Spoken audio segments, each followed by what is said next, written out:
네, 이 저녁에 나오신 여러분들을 환영하고 축복합니다. 지난 토요일과 또 주일에 우리 유치부 여름 성경학교가 있었는데요. 그것을 시작으로 해서 우리 교회 교육개발원의 여름 사역이 약 한 달간 펼쳐집니다. 이번 주 토요일과 주일에는 우리 유아부 이제 성경학교가 펼쳐질 텐데요. 이 무더운 여름에 또 우리 수고하시는 사역 각 부서의 사역자들과 또 교사분들을 위해서 많은 중보기도를 부탁드립니다. 기도 안 해주실 건가요? 네. 그리고 참석하는 모든 아이들과 또 우리 초, 중고 또 학생들에게 인생의 중요한 그런 전환점이 되는 시간이 되기를 위해서도 뜨겁게 기도해 주시기 바랍니다. 왜냐하면 아이들의 변화를 위해서 집중하면서 1년 중에 가장 많은 에너지, 또 가장 많은 시간, 또 가장 많은 재정을 쏟아붓기 때문에 그렇습니다. 저는 여름 성경학교 하면 어렸을 때 불렀던 노래가 생각납니다. 제가 노래를 잘 부르면 한 곡 멋있게 뽑을 텐데 시골에서 배워서 정확한 음도 잘 모르고 해서 가사 위주로 불러보겠습니다. 나사렛 동네에 여름이 오면 혹시 이 노래 아시나요? 네, 제가 전도사님들 목사한테 여쭤봤더니 모르시더라고요. 네, 제가 가사를 불러보겠습니다.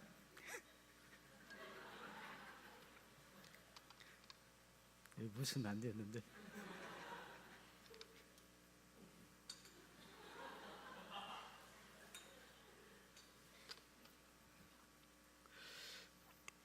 나사렛 옛 동네에 여름이 오면 그 어느 감람나무 그늘 아래서 즐겁게 예수님은 놀았을 테지. 의좋게 동무들과 놀았겠지요. 지혜와 키가 자라며 누구에게나 더 사랑받으셨다는 성경 말씀 읽으며 생각합니다. 이런 가사로 되어 있는데요. 그런데 그 가사 중에 이제 감람나무가 나오잖아요. 어렸을 때 한 번도 본 적이 없는 나무를 상상으로 그려보니까 그냥 동네에 있는 큰 정자나무를 생각하면서 불렀던 기억이 있습니다. 저희도 이제 여름방학이 되면 더우니까 큰 정자나무에 모여서 친구들과 많이 놀았거든요. 그래서 이 노래를 부르면서 아마 예수님도 우리처럼 큰 나무 아래에서 닭싸움도 하시고 또 노래도 부르시고 또 친구들과 또 게임도 하시면서 자라지 않았을까 하면서 예수님의 어렸을 때를 상상하곤 했었습니다. 시골은 대부분 마을마다 큰 정자나무가 있습니다. 그 밑에 평상 하나 만들어 놓고 어르신들이 부채질 하시면서 담소를 나누시고 또 각자 준비한 음식을 나누시던 모습들도 기억이 납니다. 가끔 TV에서 어렸을 때 잃어버린 그런 가족을 찾는 장면이 나옵니다. 그때 이제 서로 상대방이 가족임을 확인하기 위해서 어렸을 때 이제 기억을 물어보는데요. 제가 보니까 거의 90%의 사람들이 하는 말이 집 앞이나 또 마을에 있었던 큰 정자나무를 빼놓지 않고 이야기하더라고요. 그런데 사실 대부분의 마을에 다 그렇게 큰 정자나무가 하나씩은 다 있잖아요. 그러니까 그것만 가지고는 찾을 수가 없는 것입니다.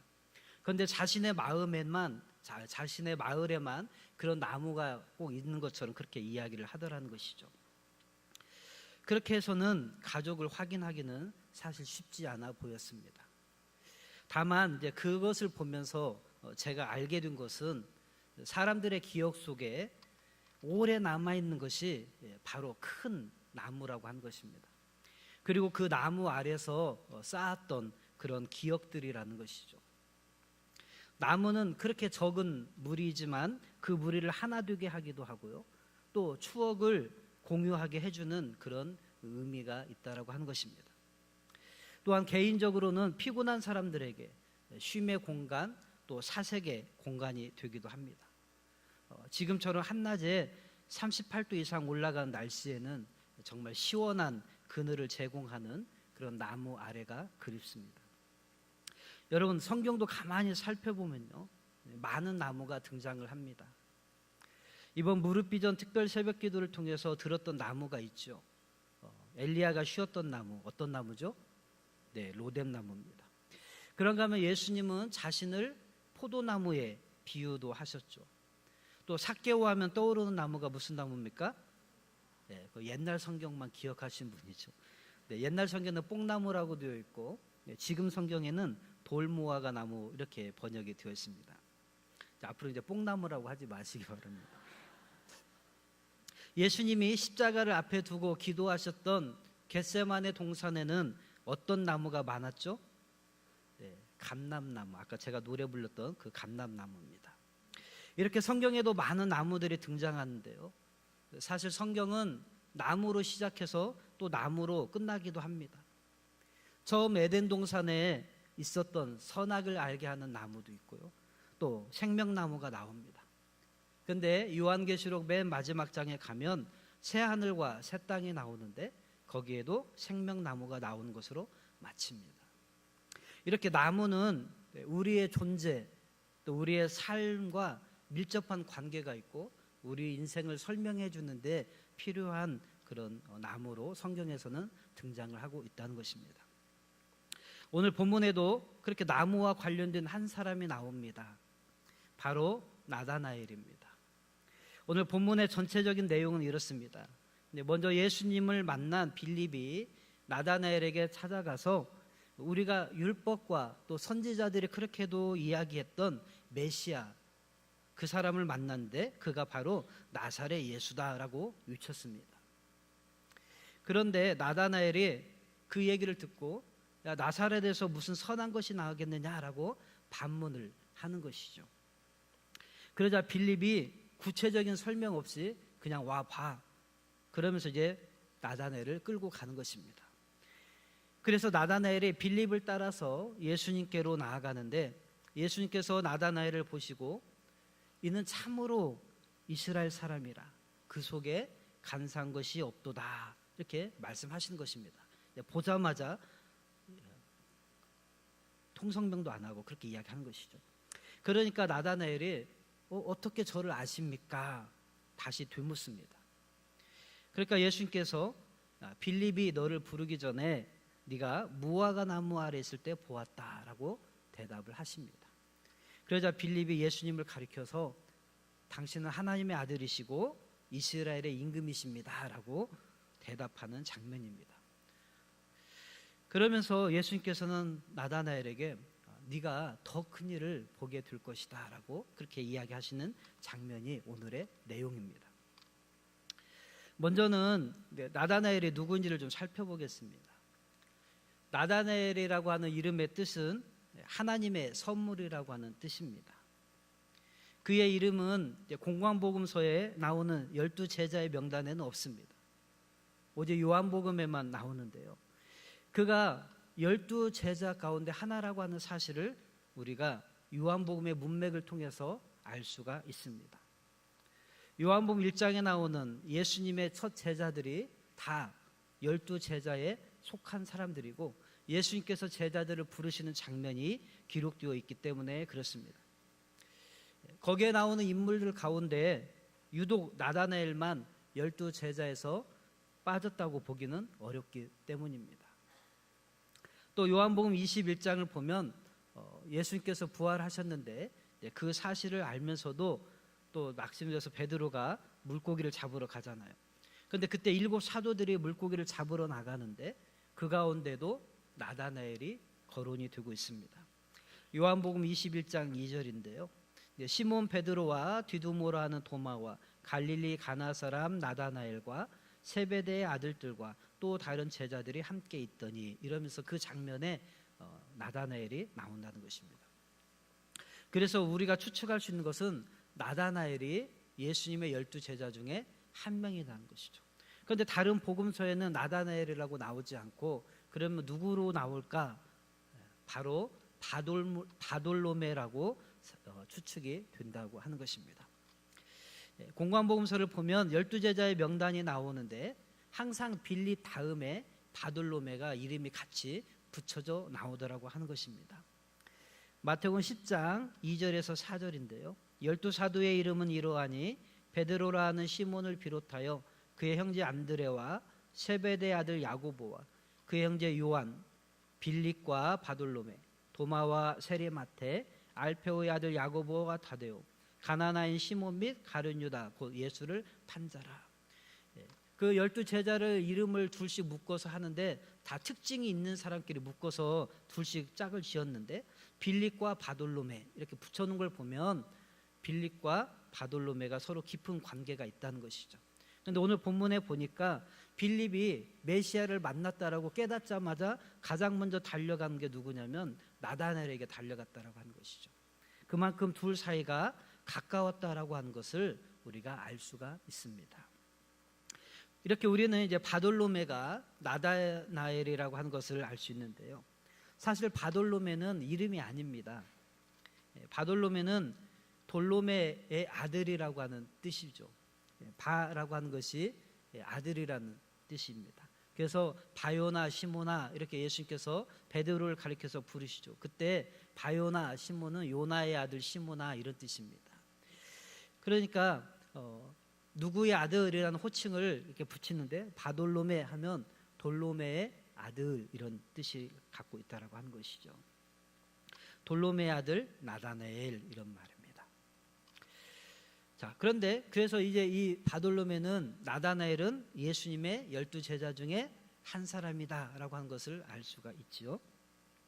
그런데 이 사람은 예수님의 제자로 부름받기 전에 아주 율법에 능통한 사람이라고 하는 것을 우리가 알 수가 있습니다.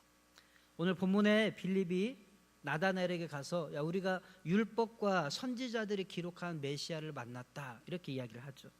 그랬더니 나다나엘이 바로 대답이 뭡니까? 나사렛에게서 무슨 선한 것이 나오겠느냐. 그 얘기는 이 나다나엘이 메시아가 어디에서 어디 출생으로 오실 거라고 하는 것을 알았다는 거예요, 몰랐다는 거예요? 알았다는 것입니다.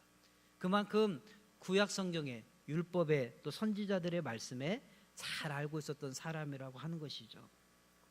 나다나엘은 메시아가 베들레헴에서 태어날 것이라고 하는 그런 미가서의 예언의 말씀을 알고 있었다라고 하는 것을 우리가 짐작할 수 있습니다.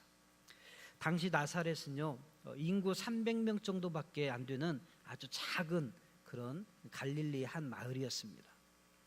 사실 나사렛이라고 하는 지역은 문헌을 통해서 잘 나오지 않습니다.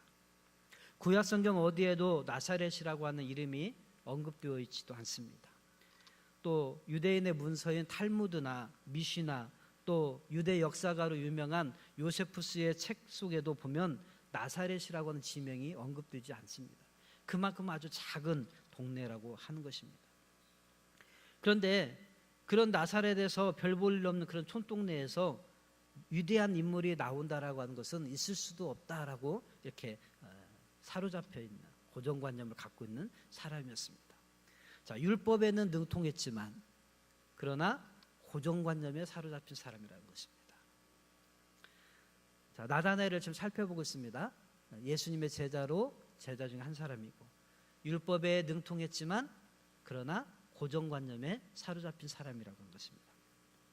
그런데도 불구하고 그의 마음은 하나님을 향해서는 순수한 정말 간사한 것이 없는 사람이라고 주님이 말씀하십니다.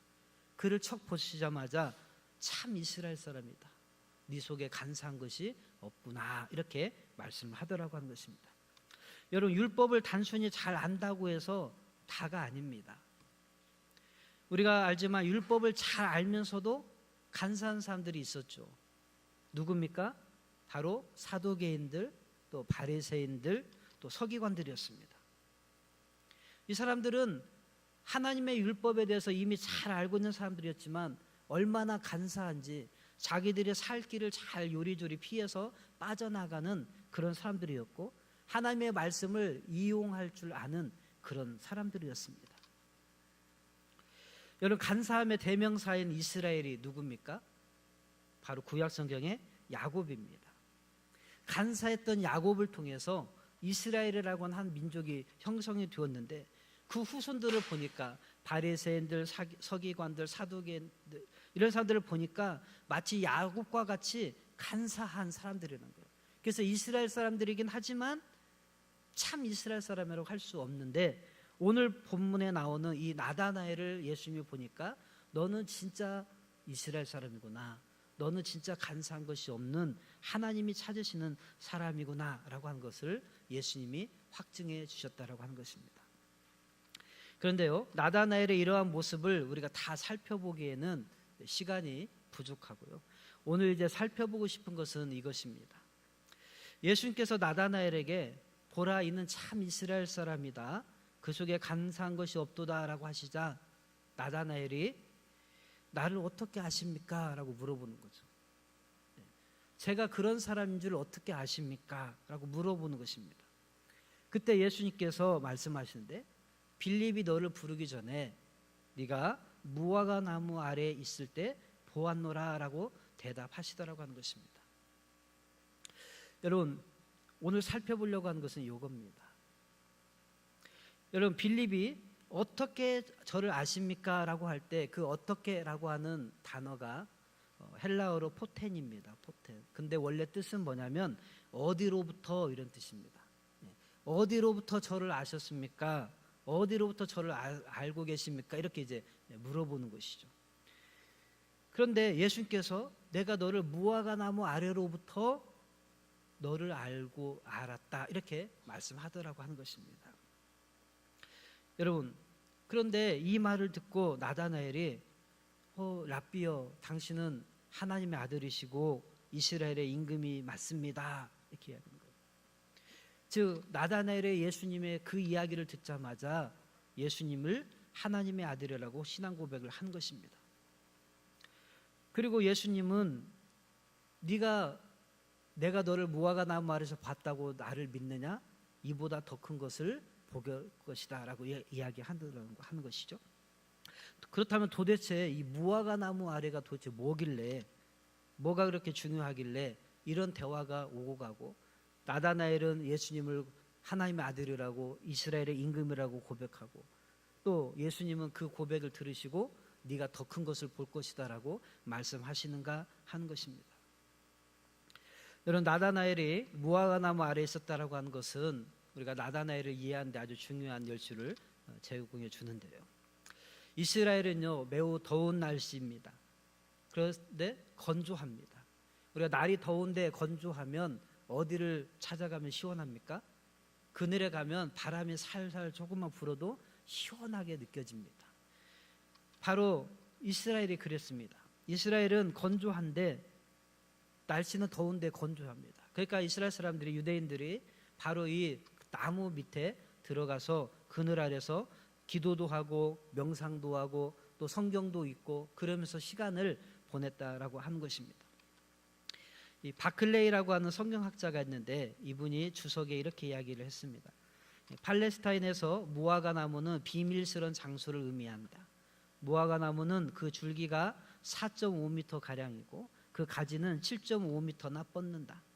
팔레스타인 유대인 집 대문 앞에는 의뢰에 무화과 나무가 심겨 있었다. 가난한 사람들은 방이 하나밖에 없었기에 그들은 기도하고 묵상할 수 있는 조용한 장소로 무화과 나무 그늘을 이용했다. 이렇게 설명을 했습니다. 그러므로 나다나엘은 평소에 성경을 묵상하면서 메시아를 향한 갈망을 가지고 있었음을 우리에게 보여주고 있다라고 하는 것입니다. 그런 사실을 알고 있던 빌립이 메시아를 만나자마자 가장 먼저 전해줘야 될 대상은 그렇게도 메시아를 기다리고 그렇게도 하나님의 말씀을 갈망하고 그렇게도 기도했던 그 사람에게 내가 전해줘야지. 그래서 나다나엘에게 가장 먼저 예수님을 전했던 것입니다. 여러분, 우리에게도 이런 무화과 나무 아래가 필요합니다.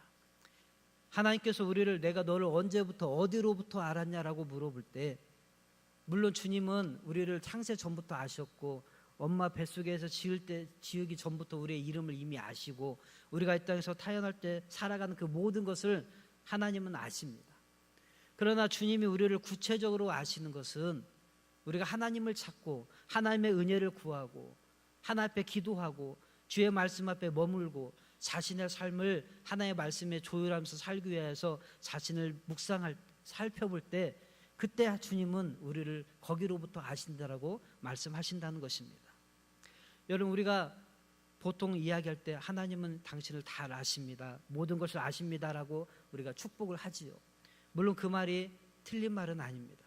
그러나 주님이 어디로부터 이 나다나엘을 당신의 제자로 부르십니까? 우리가 기도할 때, 우리가 주님을 찾을 때, 그때 주님은 우리를 찾아오시고 우리를 부르시는 것입니다. 오늘 본문에는 나다나엘이 주님 앞에 나온 것 같지만 사실은 주님이 이 나다나엘을 부르시는 과정을 그렇게 사용하신 것 뿐인 것입니다. 나다나엘은 그 아래서 묵상하고 기도하면서 시간을 보냈던 것입니다. 그 얘기는 무슨 말입니까? 세상과 동떨어지고 시끄러운 소리를 벗어나서 하나님께만 집중하는 시간을 가졌다고 하는 것입니다. 사람들과 교제하는 시간들을 잠깐 줄여놓고 하나님 앞에 침묵을 지키면서 나아갔다라고 하는 것이죠. 여러분, 하나님은 우리가 침묵하고 당신의 소리에 귀를 기울일 때 우리에게 당신을 계시해 주시고 가르쳐 주시는 분이십니다. 우리가 단순히 침묵은 입을 닫는 행위가 아니라 하나님을 향해서 귀를 열어놓는 것이 그리스도인의 침묵이라고 하는 것입니다. 입을 다물어도 하나님의 목소리에 귀를 기울이지 않으면 그건 침묵이 아닌 것입니다. 우리가 하나님 앞에 묵상하는 것은 조용히 그분을 향해서 귀를 열고 나아가는 것이 묵상인 것이고, 그것이 우리의 기도인 줄로 믿습니다. 하나님은 그럴 때 우리를 바라보고 계시고 우리를 주목하고 계시다라고 하는 것을 기억하시게 되기를 바랍니다. 그런데 사람들은 너무 바쁩니다. 너무 분주하게 살아갑니다. 분주하고 조급하게 쫓기면서 살아가는 것이 우리 믿음의 사람들에게 있어서 위기라고 하는 것입니다. 불신앙도 위기지만 진짜 또 하나의 위기는 우리가 너무 바빠서 일에 치여서 하나님 앞에 머무는 시간이 없는, 묵상하는 시간이 없는 것이 더 문제라고 하는 것입니다. 성서학자 고항풍이라고 하는 분이 우리가 바쁘게 사는 것이 왜 재앙인지를 한자로 이렇게 풀었습니다. 우리 한번 보여주시겠습니까? 뭐라고 써 있습니까? 바쁠 망자입니다. 바쁠 망자인데 그 바쁠 망의 구성이 뭐냐면 마음 심자에다가 그 다음에 죽을 망자입니다. 바쁘면 마음이 죽는다는 것입니다. 여러분, 왜 바쁘면 마음이 죽습니까? 바쁘면 자기 자신을 돌아볼 시간도 없고, 더군다나 인생이 어떤 것인지를 깊이 생각할 시간도 없고, 자신과 인생을 허락하신 하나님에 대해서 깊이 생각할 시간이 없는 인생이 되기 때문에 마음이 바쁘면 죽는다는 것입니다. 그런데 바쁠 망의 반대가 무슨 말입니까? 휴식입니다. 휴식. 자, 휴식을 보면 휴식은 사람 인변에 나무 목자겠죠. 나무 옆에 사람이 서 있거나 나무 아래에 있는 것을 표현하는 것입니다. 거기에 옆에 식자가 무엇입니까? 자기의 마음을 돌아보는 것입니다. 나무 옆에 기대어서 자기를 돌아보고 자기의 마음을 또 쏟아내면서 자신의 마음을 바라보는 것, 그것이 바로 휴식이라고 하는 것입니다. 여러분, 그래서 우리가 휴식할 때 주로 어디 가서 휴식합니까? 나무가 많은 곳, 숲에 가서 휴식하거나 나무 밑에 기대서 휴식하거나 책을 읽거나 이러지 않습니까? 나무에 기대어서 자신의 마음을 들여다보는 것, 이게 휴식이라고 하는 것입니다. 여러분, 나다나엘은 다른 사람들은 다 바쁘게 삶을 살아가는 그 속에서 세상에 빠지고 문화에 빠지고 그러면서 열심히 살아가는데 하나님을 놓치고 살아가는 그 시대에 이 나다나엘은 하나님 앞에 머무르면서 자신을 살피고 하나님 앞에 귀를 기울이면서 나아갔다라고 하는 것입니다. 여러분, 저와 여러분의 삶이 이렇게 되기를 축복합니다. 우리가 여름철 이제 휴가철이 다가오는데요, 우리가 무엇을 하면서 휴가를 보낼까 하는 것입니다.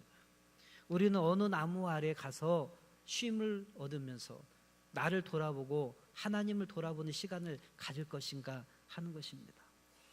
그냥 몸만 쉬는 것이 휴식이 아니라고 하는 것입니다. 우리의 장소도 중요하고 또 시간도 중요합니다. 그러나 중요한 것은 내가 무화과 나무의 시간을 가지느냐 가지지 않느냐가 더 중요합니다. 시간이 새벽일 수도 있고 한밤중일 수도 있고 장소가 뭐 집일 수도 있고 자동차일 수도 있고 또 어디 골방일 수도 있고 공원일 수도 있어요. 그러나 그곳에서 내가 하나님을 기억하고 하나님을 묵상하고 하나님 앞에 기도하는 시간을 갖는다면 그 자리가 여러분의 무화과 나무 자리인 줄 압니다. 두 번째, 나다나엘은 그 무화과 나무 아래에서 무엇을 기다렸다고 했습니까? 메시아를 기다렸습니다. 그런데 나사렛에서 무슨 선한 것이 나오겠느냐라고 하는 것을 보면 그가 기대했던 메시아는 어떤 메시아였냐면 좀 똑똑하고 잘나고 좀 힘도 있고 좋은 배경 속에서 나오는 메시아를 원했던 것입니다. 그는 그곳에서 무엇을 기도했냐면 사실은 자기 민족의 메시아, 자기 민족의 문제를 놓고 기도하고 있었던 사람이라고 하는 것을 볼 수가 있습니다. 여러분, 우리가 대부분 무화과 나무 아래 있을 때 무엇을 살피냐면 자신의 상황, 자신의 삶의 문제, 자신에게 해결해야 될 그런 어려움들을 놓고 우리가 기도하고 묵상하고 또 하나님의 도움을 구하면서 나아갑니다. 그런데 바로 나다나엘이 그렇게 자기를 위해서 기도했던, 자기의 민족을 위해서 기도했던 그 무화과 나무로부터 주님은 그를 지켜보시고 그를 이제 그가 어떤 사람인지를 아셨던 것입니다. 그런데 예수님께서 그를 불러내시는 것입니다. 너 더 이상 무화과 나무 아래 있지 말라는 것입니다. 무화과 나무 아래 있지 말고 너는 이제 또 다른 나무로 나아가야 된다라고 하는 것입니다. 그것을 예수님께서 무엇라고 설명하시냐면 네가 더 큰 것을 볼 것이다. 그러면서 진실로 진실로 너에게 이르노니 하늘이 열리고 하나님의 사자들이 인자 위에 오르락 내리락 하는 것을 보리라 하시니라. 하늘이 열리고 하나님의 사자들이 인자 위에 오르락 내리락 하는 것을 보리라. 여러분, 하늘이 열리고 하나님의 사자들이 오르락 내리락 하는 장면이 어디에서 나왔습니까? 야곱이 베델에서 꿈을 때 보여줬던 장면입니다. 그때는 하나님의 사자들이 그 사닥다리 위를 올라갔어요. 사닥다리가 뭘로 되어 있습니까? 나무로 되어 있잖아요. 그런데 이제는 인자 위에 오르락 내리락 할 거라는 것입니다. 바로 인자가 예수 그리스도를 가리키는 것입니다. 하늘이 어떻게 열리고 하나님의 사람들이 어떻게 움직입니까? 예수 그리스도의 십자가를 중심으로 이루어진다는 것입니다. 예수님께서 기도하실 때 천사들도 나와서 그를 돕고 힘을 더해 주셨습니다. 여러분, 주님께서 지금 나다나엘을 불러내시는 것입니다. 너희가 너를 무화과 나무 아래 있을 때 내가 너를 보았는데 이제 너는 거기에서만 머무는 존재가 아니라 이제는 십자가로 나와야 되고 너의 삶은 이제 내가 너를 들어서 사용하는 제자로서의 삶으로 내가 너를 이끌어 갈 것이라는 것입니다. 그리고 너는 그 십자가의 삶을 살 거라고 말씀해 주시는 것입니다. 여러분, 무화과 나무 아래 있을 때는 자기 민족의 문제, 자신의 문제만 가지고 기도를 했는데 그가 이제는 눈을 들어서 더 큰 것을 보는데 이스라엘을 넘어서 전 인류를 향한 하나님의 계획을 보는 것입니다. 자기의 문제를 벗어나서 이제는 하나님의 마음, 하나님의 소원을 보게 되는 것입니다. 그리고 그 부르심에 이제 바돌로메라고 하는 그런 이름으로 주님의 제자로 당당히 들어서서 그의 인생을 하나님 앞에 드리면서 살아가더라고 하는 것입니다. 여러분, 저와 여러분이 무엇을 위해서 우리가 많이 기도하고 살아가십니까? 우리가 대부분은 내 개인의 문제, 내 기업의 문제, 가정의 문제, 또 우리나라의 문제를 가지고 기도하며 나아가죠. 주님은 그걸 이미 아십니다. 그걸 이미 보고 계십니다. 그것조차도 주님이 기뻐 받으시고 네 속에 강한 것이 없는 정말 하나님의 은혜를 구하는 사람이구나 라고 하는 것을 주님이 알고 계십니다. 그런데 저와 여러분은 거기에만 멈춰서는 안 되고 우리는 이미 주님의 제자로 다 부름을 받은 줄 믿습니다. 주님, 그래서 우리를 이제 십자가 그 나무 아래로 저와 여러분들을 초청하고 계신 줄 믿습니다. 이제는 내 문제를 벗어나서 온 인류의 문제를 봐야 되고 내 가정의 내 마음의 문제를 벗어나서 이제 하나님의 마음을 볼 수 있어야 되고 내 인생의 계획을 뛰어넘어서 하나님의 계획을 볼 수 있는 저와 여러분들이 되기를 바랍니다. 그리고 그것을 위해서 여러분의 삶을 또 들을 수 있게 되기를 간절히 축복합니다. 말씀을 맺도록 하겠습니다. 아까 말씀드린 것처럼 이제 우리는 곧 휴가철이 다가옵니다. 무더운 여름 우리는 시원한 계곡, 또 휴양림, 또 바다 이런 곳을 찾아서 가겠지요. 그런데 중요한 것은 그런 곳들을 찾아갈 때 그냥 몸만 가지 마시기를 바랍니다. 그곳에 여러분이 기도의 처소, 하나님의 말씀을 들을 수 있도록 말씀을 갖고 가시기를 바랍니다. 찬양을 갖고 가시기를 바랍니다. 그곳을 하나님 앞에 무화과 나무 아래로 삼으시게 되기를 축복합니다. 그러면 주님은 여러분을 거기서 보시고 여러분에게 진정한 쉼과 회복을 허락하실 뿐만 아니라 하나님의 계획을 보여주시고 여러분에게 더 큰 것을 보게 하셔서 여러분의 인생을 하나님께 아름다운 삶으로 살아내도록 그렇게 이끌어 가실 줄로 믿습니다. 한 번밖에 살 수 없는 우리 인생의 기회 동안에 하나님 앞에 그렇게 부름을 받고 무화과 나무를 벗어나서 이스라엘이라고 하는 그런 좁은 곳, 내 삶의 바운더리를 벗어나서 하나님의 나라를 크게 꿈꾸고 나아가고 하나님의 은혜의 축복을 누리는 여러분들의 인생이 되기를 간절히 축복합니다. 또한 여러분들의 자녀들을 그들의 무화과 나무 아래로 가게 하시고 그곳에서 주님의 부르심을 받아서 십자가 앞에 서도록 여러분들이 성경학교에 또 수련회에 PP캠프에 보내시기를 바랍니다. 학원으로 보내는 것도 중요하지만 그러나 아이들이 너무나도 지쳐있고 학업의 경쟁에 많이 지쳐있는 애들에게 하나님의 은혜를 갈망하게 하고 하나님을 만나게 하는 것이 가장 중요한 줄로 믿습니다. 여러분도 무화과 나무에서 십자가로 나아가야죠. 여러분의 자녀들도 그런 축복을 누릴 수 있게 되기를 간절히 바랍니다. 기도하겠습니다.